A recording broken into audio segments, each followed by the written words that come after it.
बाजार अगले हफ्ते में आप सभी का स्वागत है। मैं हूं स्वाति रायना। इस शो में हम आपको बताएंगे बाजार में न सिर्फ आज का बल्कि पूरे हफ्ते का एक्शन, साथ ही अब सोमवार के लिए क्या रखनी है आपको स्ट्रैटेजी। हमारे साथ जो शो में आज खास मेहमान जुड़ रहे हैं, सबसे पहले उनका परिचय करा दें। ट्रेड स्विफ्ट ब्रोकिंग के डायरेक्टर संदीप जैन।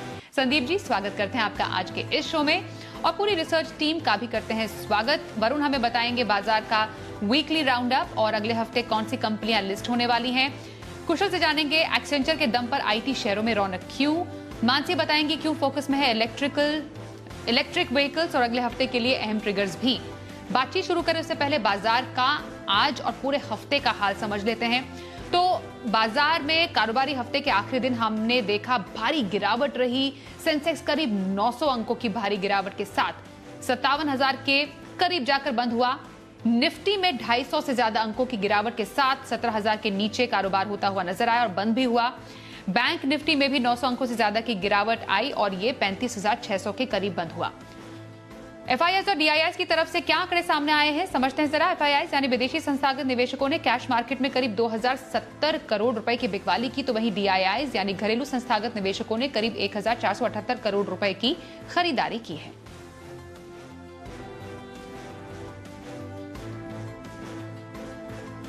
तो बाजार के लिए इस हफ्ते का अगर कारोबार समझें तो निफ्टी और सेंसेक्स 3-3% गिरकर बंद हुए हैं। लेकिन किन किन सेक्टर्स में और शेयरों में एक्शन दिखा, बताने के लिए हमारे सहयोगी वरुण हैं। वरुण, पूरा हफ्ता बाजार के लिए थोड़ा बहुत काफी ज्यादा एक्शन पैक्ड रहा। हफ्ते का आखिरी दिन तो पूरी गिरावट के साथ ही बंद हुआ। कौन से सेक्टर्स ने कहां से सपोर्ट मिला, ये बताइए।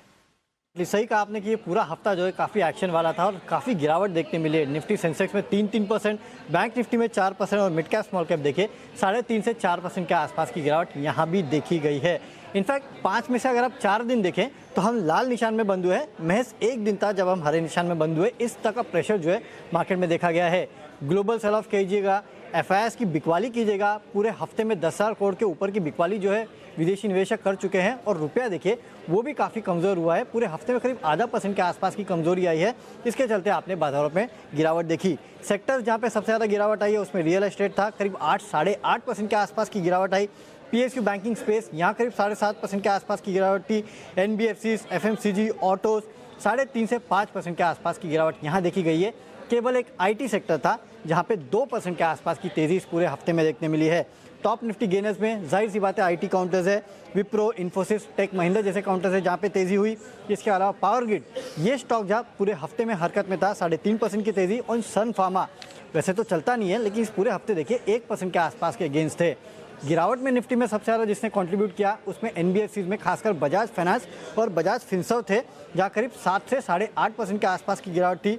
एचडीएफसी में गिरावट थी। आईटीसी जो इन्वेस्टर डे था इस कंपनी का इस हफ्ते, उसके चलते काफ़ी हरकत में था, लेकिन इन्वेस्टर डे से मायूसी आई। स्टॉक में देखिए पूरे हफ्ते में 7.5% के आसपास की गिरावट थी और इंडसइंड बैंक 6.5% गिरा है।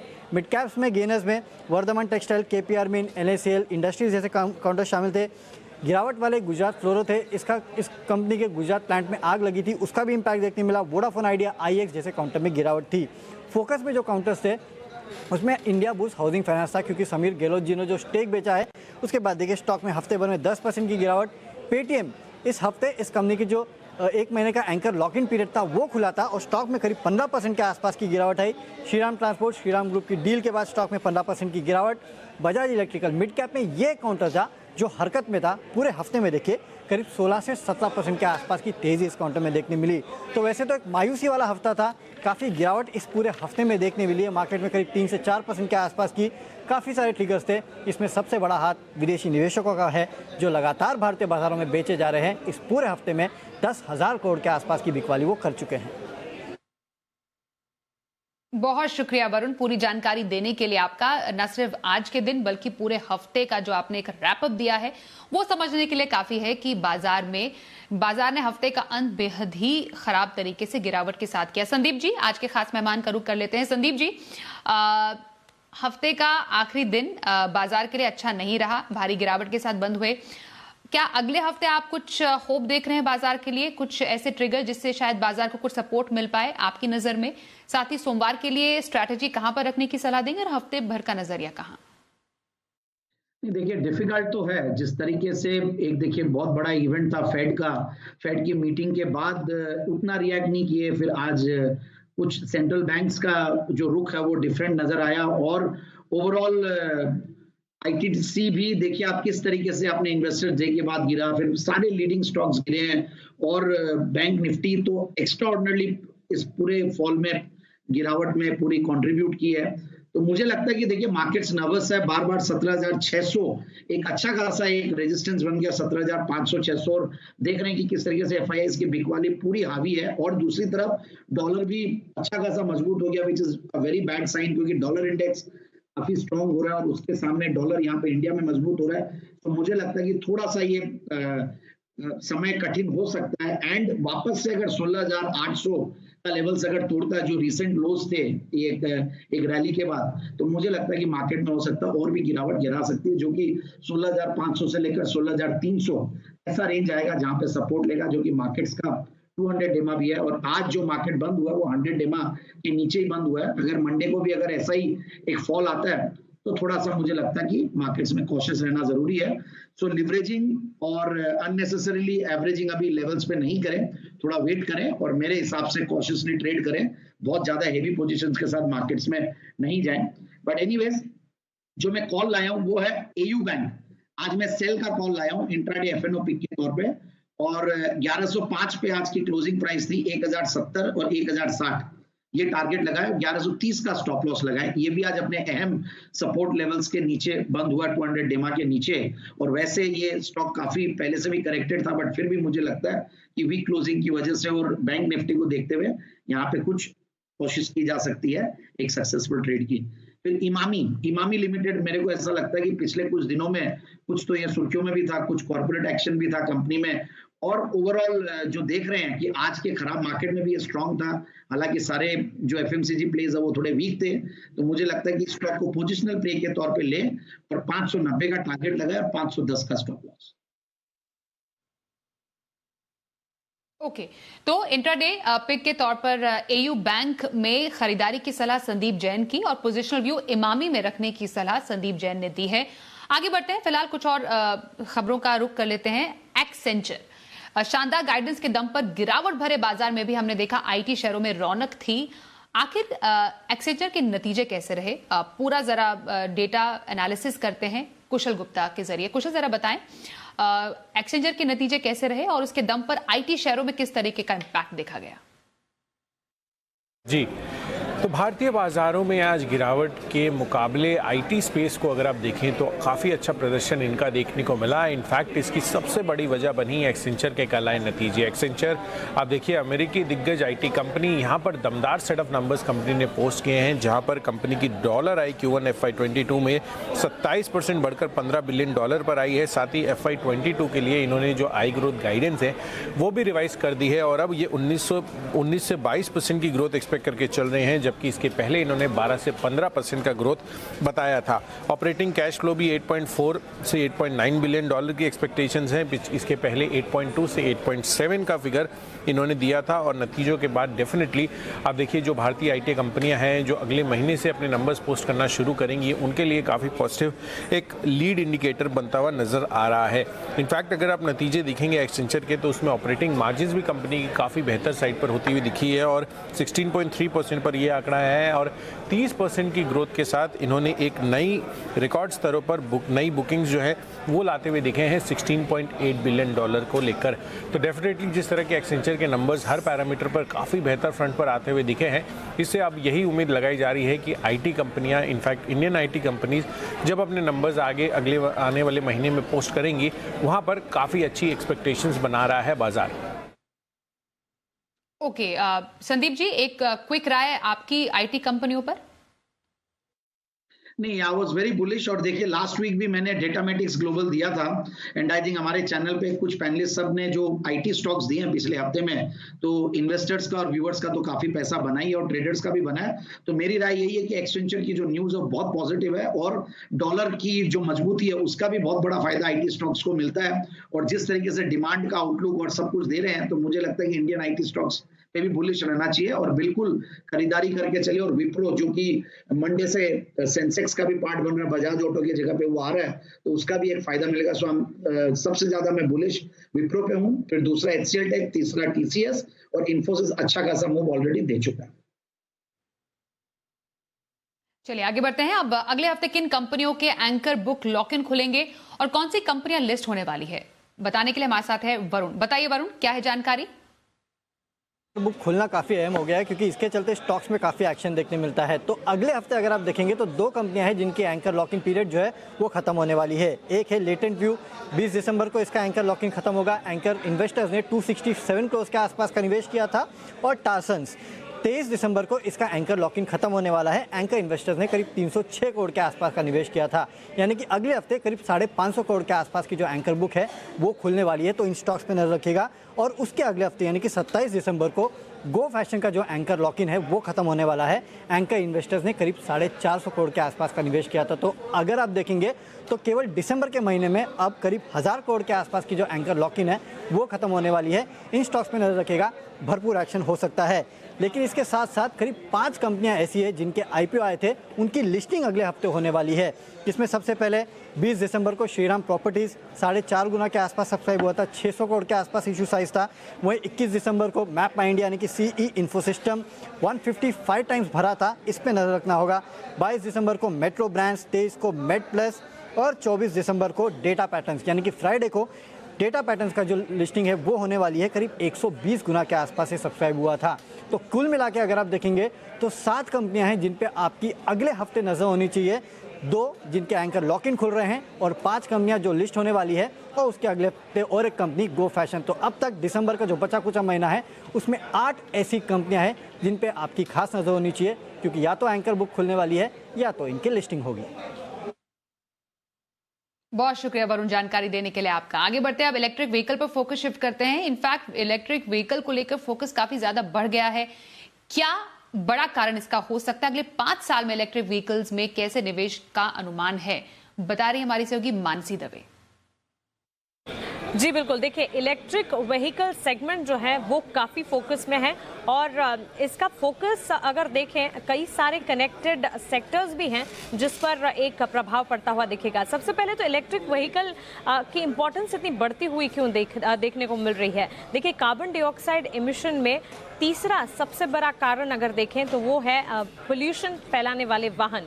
इसका एक ऑल्टरनेटिव इलेक्ट्रिक व्हीकल है और इसीलिए इलेक्ट्रिक व्हीकल का होना काफ़ी ज़्यादा अच्छा भी माना जा रहा है और उसको लेकर अब भारत देश में भी कई सारे नियम कानून और ऐलान होते हुए देखने को मिल रहे हैं।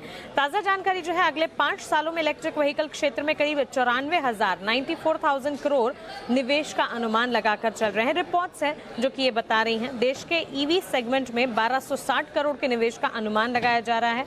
आपको बता दें इलेक्ट्रिक व्हीकल के प्लान्ड निवेश में 34% शेयर जो है वो तमिलनाडु से आता है। तो क्लियरली तमिलनाडु सबसे आगे है, उसके बाद आंध्र प्रदेश 12% का शेयर है और हरियाणा 9% का शेयर है। तो ये 3 रीजन है जिस पर खास नजर रखनी है क्योंकि यहाँ पर EV को काफ़ी ज़्यादा अच्छा रिस्पांस मिल भी रहा है। आपको बता दें EV मैन्युफैक्चरिंग यूनिट जो है इसे सेटअप करने से रियल एस्टेट सेक्टर को फायदा मिलता हुआ दिखेगा, क्योंकि जब ये मैन्युफैक्चरिंग यूनिट सेटअप करने होंगे एक तरह से EV hub electric vehicle cities बनाने होंगे और इसमें लैंड एक्विजिशन और कंस्ट्रक्शन की ज़रूरत तो पड़ेगी ही और इसी के चलते रियल एस्टेट सेक्टर भी है जो कि एक बेनिफिशियरी के तौर पर इसी के मुद्दे पर चलता हुआ हम देखेंगे। अब तक 15 राज्यों ने EV पॉलिसी को अप्रूव कर दिया है और 6 राज्य हैं जो कि अप्रूवल स्टेज पर है, प्रोसीजर्स चल रहे हैं। तो क्लियरली 21 राज्य जल्द ही ऐसे होंगे जो कि EV पॉलिसी के साथ होंगे। 2030 तक सरकार का 30% इलेक्ट्रिक व्हीकल सेल्स का टारगेट है, तो बड़ा यहाँ पर टारगेट भी कंपनी बनाकर सरकार बनाकर चल रही है। और साथ ही अगर शेयरों की बात करें, 1 साल पहले इलेक्ट्रिक व्हीकल में जो कंपनियां थी उन कंपनियों में और सेगमेंट्स में अब बढ़ोतरी होती हुई दिख रही है क्योंकि तमाम प्लेयर्स जो है इलेक्ट्रिक व्हीकल में अपॉर्चुनिटी देखकर इसमें एंटर होने के बारे में सोच रहे हैं। EV स्पेस में Tata Motors, M&M, Greaves cotton जैसी कंपनियां हैं। चार्जिंग स्टेशंस में टाटा पावर, BHEL जैसी कंपनियां हैं। लिथियम आयन बैटरी में Tata chemicals, Himadri speciality, Exide industries, हमारा राजा जैसी कंपनियां हैं। और साथ ही EV से जुड़ी जो अन्य कंपनियां हैं इस सूची में Carborundum, universal, TVS motor tube investment जैसी भी कंपनियां शामिल हैं। तो क्लियरली EV स्पेस है, इसे जबरदस्त रिस्पांस मिल रहा है और आने वाले दिन में और आने वाले सालों को लेकर भी सरकार बड़े लक्ष्य इस स्पेस को लेकर चल रही है। मानसी, इनफैक्ट हमें ये भी बताएं कि अगला हफ्ता बाजार के लिए अहम भी होने वाला है, तो किन ट्रिगर्स पर नजर रहेगी बाजार की? जी बिल्कुल, देखिए आने वाला हफ्ता काफ़ी एक्शन पैक रहने वाला है। कई सारे आईपीओस खुल रहे हैं, कई सारी लिस्टिंग होती हुई दिखेगी और कई सारे ट्रिगर्स भी हैं जिस पर हमें नज़र रखनी है। चलिए शुरुआत 20 दिसंबर यानी सोमवार से करते हैं। श्रीराम प्रॉपर्टीज़ की लिस्टिंग इस दिन होने जा रही है। प्राइस बैंड जिसका 113 से 118 रुपए का है। इसी दिन लेटेंट व्यू एंकर निवेशकों का 1 महीने का जो लॉक इन है वो खत्म हो जाएगा, तो एक इम्पैक्ट कह सकते हैं, ये एक ट्रिगर है जिस पर हमें फोकस रखना है। सुप्रिया लाइफ साइंसेज लिमिटेड का आईपीओ इस दिन बंद होगा। प्राइस बैंड 265 से 274 रुपए का तय किया गया। वहीं वी गार्ड पर भी नजर रखें। 20 दिसंबर को स्ट्रैटेजिक निवेश पर बोर्ड की एक बैठक होने जा रही है। 21 दिसंबर के दिन मैप माई इंडिया की लिस्टिंग होने की संभावना है। इशू प्राइस इसका 1033 रुपए का है। वहीं सीएमएस इन्फो सिस्टम का आईपीओ जो है 21 दिसंबर को खुलने जा रहा है। प्राइस बैंड इसका 205 से 216 का है। यस बैंक 21 दिसंबर को बोर्ड की बैठक है। पूंजी जुटाने को लेकर इस बोर्ड बैठक में सोच विचार किया जाएगा। 22 दिसंबर के दिन बुधवार होगा। मेट्रो ब्रांड्स आईपीओ की लिस्टिंग होगी इस दिन। प्राइस बैंड जिसका 485 से 500 का है। वहीं दीपक नाइट्राइट पर नजर रखें। 22 दिसंबर को बोर्ड की बैठक है। पूंजी जुटाने को लेकर इस बैठक में सोच विचार किया जाएगा। प्रेसिशन वायर स्टॉक स्प्लिट की एक्स डेट होगी 23 दिसंबर के दिन। एक तो वीकली एक्सपायरी होगी, साथ ही मेडप्लस हेल्थ की लिस्टिंग होने की संभावना है। प्राइस बैंड जिसका 780 से 796 का है। सीएमएस इन्फो सिस्टम आईपीओ बंद होता हुआ दिखेगा। इसका प्राइस बैंड 205 से 216 का है। वहीं टार्सन्स के लिए जो आईपीओ है एंकर निवेशकों का 1 महीने का लॉक इन जो है वो खत्म होता हुआ 23 दिसंबर को दिखेगा। संसद का शीतकालीन सत्र भी इस दिन खत्म होता हुआ दिखेगा और 2 स्टॉक से रिलेटेड खबरें होंगी। Hindustan Everest tool stock split की एक्स डेट होगी और जेएसपीएल एनआईएनएल के लिए बोली लगाएगी कंपनी, और बोली की प्रक्रिया जो है वो 23 दिसंबर से शुरू होने वाली है, तो इस पर भी नजर रहे। 24 दिसंबर यानी शुक्रवार के दिन ऑफ कोर्स ईयर एंड है 24 दिसंबर को, और ज़्यादातर 24 दिसंबर पर क्रिसमस को लेकर कई सारे विदेशी बाजार जो हैं वो बंद रहेंगे। छुट्टियों का माहौल है, पूरी तरह से शुरू हो जाएगा। क्रिसमस के साथ ही न्यू ईयर भी आने वाला है, तो क्लियरली आने वाला हफ्ता हफ्ते का अंत यानी फ्राइडे का दिन और उसके बाद का अगला हफ्ता भी एक वेकेशन मोड की तरह ही जाता हुआ दिखेगा, क्योंकि साल का अंत होने जा रहा है। लेकिन इस दिन डेटा पैटर्न की लिस्टिंग होने की संभावना है। प्राइस बैंड जिसका 555 से 585 का है। तो ये तमाम ट्रिगर्स हैं जिस पर आपको नजर रखनी है। सोमवार के ऑप्शन स्ट्रैटेजी जानने के लिए सीधे रुक करते हैं हमारे साथ मोतीलाल ओसवाल के चंदन तापड़िया। चंदन जी, बहुत स्वागत है आपका शो में। सोमवार के लिए कहां पर रखने की सलाह देंगे ऑप्शन स्ट्रैटेजी? बिल्कुल, बाजार में काफी सिलेक्टिव होकर यहाँ पे कामकाज करना होगा, क्योंकि ब्रॉडर इंडाइसिस में सेलिंग प्रेशर है। निफ्टी वीक है और हमारा मानना है कि bank Nifty, selective NBFC, banking counter weak रहेंगे। तो यहाँ पे आईटी पे पॉजिटिव स्टेंस है, बैंकिंग और एनबीएफसी पे नेगेटिव स्टेंस है। तो इन्फोसिस का 1840 का कॉल लेना चाहिए। 20 रुपए के आसपास बंद हुआ है। 14 रुपए का स्टॉप लॉस लगा के यहाँ पे 33 रुपए के टारगेट बनेंगे। आईटी काउंटर अच्छा लग रहा है और इन्फोसिस में यहाँ पे एक मेजर ब्रेकआउट को मिला है। वहीं नेगेटिव साइड में हमारा मानना है कि एमएनएम फाइनेंस में 3 से 5% का करेक्शन होना चाहिए। तो एमएनएम फाइनेंस का 150 का पुट लिया जा सकता है। 4 रुपए 50 पैसे के आसपास ये पुट बंद हुआ है। 2 रुपए का स्टॉप लॉस लगाइए और हमारा मानना है कि एमएनएम फाइनेंस नीचे में 145 142 तक गिरेगा और ये पुट डबल होकर 9 से 10 रुपए टारगेट को छू सकता है। बहुत शुक्रिया चंदन जी सोमवार के ऑप्शन स्ट्रैटेजी बताने के लिए। और संदीप जी, आपका रुख कर रहे हैं और जानेंगे आपकी long term strategy. Honeywell automation India limited और एक गजब की क्वालिटी एमएनसी है, फॉर्च्यून 500 कंपनी है और गजब की सर्विसेज और प्रोडक्ट्स में है ये कंपनी। और टाटा हनीवेल के नाम से ये कंपनी जानी जाती थी। 1987 से ये कंपनी कार्यरत है इंडिया में और 2004 में हनीवेल ने फिर पूरी स्टेक लेके टाटा की नाम हो गया हनीवेल ऑटोमेशन इंडिया। और कंपनी बहुत बढ़िया परफॉर्म करते आ रही है। अगर ग्रोथ देखें तो गजब की ग्रोथ और सरकार के कई सारे इनिशिएटिव्स का बहुत बड़ा बेनिफिशियरी है ये। भले वो एयरपोर्ट्स बने या इंफ्रास्ट्रक्चर पुश है या स्मार्ट सिटीज है, सब में ये कहीं ना कहीं अपने ऑटोमेटेड सॉल्यूशंस देते हैं। तो मुझे ये कंपनी की सबसे बढ़िया बात जो लगी वो है ग्रोथ। प्रॉफिट की ग्रोथ पिछले 5 साल की क्या कर रही है, 26-27%। देखिए 35,000 करोड़ की कंपनी और वहां पे ऐसे सेल्स की ग्रोथ आती है तो बहुत इंप्रेसिव है। और एक MNC company, zero debt company, 25-26 का रिटर्न ऑन कैपिटल एम्प्लॉयड और 75% शेयर होल्डिंग प्रमोटर्स की। तो मुझे लगता है कि और प्लस मैं देख रहा था रिजल्ट्स, क्वार्टरली रिजल्ट्स भी बहुत बढ़िया आ रहे हैं। तो बिल्कुल इस स्टॉक को इन लेवल्स पे ले आराम से। और 46,450 47,750 का टारगेट लगाए। ऊपर का जो लेवल है ये ऑलमोस्ट 50,000 रुपए से सिर्फ 10 रुपए कम रह के नीचे आया हुआ और 40,600 के लेवल्स पे मिल रहा है। 500-600 के लेवल्स जो भी है, 40,400 सॉरी। तो ये लेवल्स इतने बेहतरीन लेवल्स है, मुझे लगता है कि इन लेवल्स पे बिल्कुल स्टॉक को लेना चाहिए और आराम से जो टारगेट सब अचीव होंगे। और अगर नीचे भी आता है तो ये ऑलरेडी काफी करेक्टेड और डाउन साइड पे घबराना नहीं है। ये स्टॉक्स मार्केट्स के साथ बढ़िया परफॉर्म करेंगे। कोई भी करेक्शन आता है तो ये अपॉर्चुनिटी समझ के इसको ले सकते हो और आगे भी एवरेजिंग भी कर सकते हो।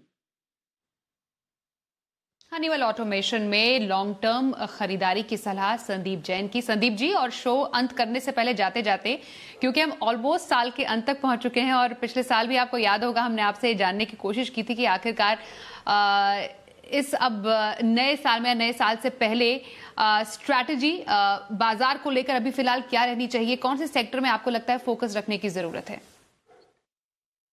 नहीं, बहुत अच्छा सवाल है इनफैक्ट। और साल का एंड शायद मैं एक शो और करूंगा 24 तारीख को इस पर्टिकुलर सेगमेंट में। और साल के एंड की अगर मैं बात करूं तो जिस तरीके से देखिए सरकार ऑटोमोबाइल्स पे बहुत मतलब इनिशिएटिव्स जो आ रहे हैं, तो उसमें मुझे लगता है कि ऑटोमोबाइल्स पे फोकस कर सकते हैं, टेक्सटाइल्स पे फोकस करना चाहिए। बैंक्स अंडर परफॉर्म कर रही है तो हो सकता है private sector banks can do well. और फिर मुझे लगता है building materials as a segment बहुत अच्छा लगता है, तो इस पे ध्यान दें। बाकी मैंने आज पहली बार देखे तो काफी सालों में मैं जनरली सेल कॉल नहीं देता हूं, आज मैंने बैंक का एक सेल कॉल दिया है, एयू बैंक। बट मुझे लगता है कि बैंक्स आगे आने वाले दिनों में अच्छा परफॉर्म करेंगे और ओवरऑल बिल्डिंग मटेरियल्स पे बहुत ज्यादा फोकस्ड हूं मैं। और मुझे लगता है कि एफएमसीजी काफी करेक्टेड है, वहां पे ध्यान दे।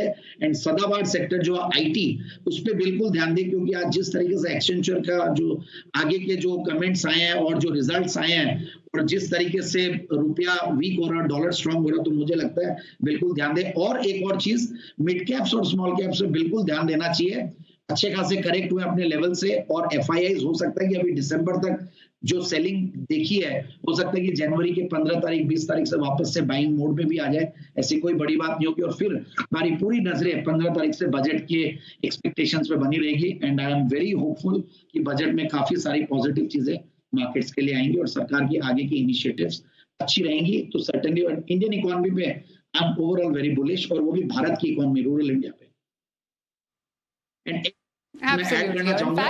साल खत्म होने से पहले जी बोलिए। हाँ, मैं ऐड करना चाहूंगा, एग्री इनपुट्स पे बिल्कुल ध्यान दें, क्योंकि जिस तरीके से एमएसपीज बढ़ रही हैं, जिस तरीके से एग्रीकल्चरल जीडीपी बढ़ा है, तो मुझे लगता है कि ये जो फर्टिलाइजर्स है या केमिकल्स है, जो एग्री रिलेटेड इनपुट्स की कंपनियां हैं, इन पे बिल्कुल ध्यान देना चाहिए। Okay sir, thank you so much. In fact साल खत्म होने से पहले एक और शो आपके साथ हमें करना है, बाजार अगले हफ्ते में भी, तब भी थोड़ा सा और इनपुट आपसे लेंगे और आउटलुक फॉर 2022 हम जरूर लेंगे। फिलहाल आज के शो में शामिल होने के लिए आपका बहुत शुक्रिया। बाजार अगले हफ्ते में बस इतना ही। वक्त एक ब्रेक का है, बने रहिए जी बिजनेस के साथ।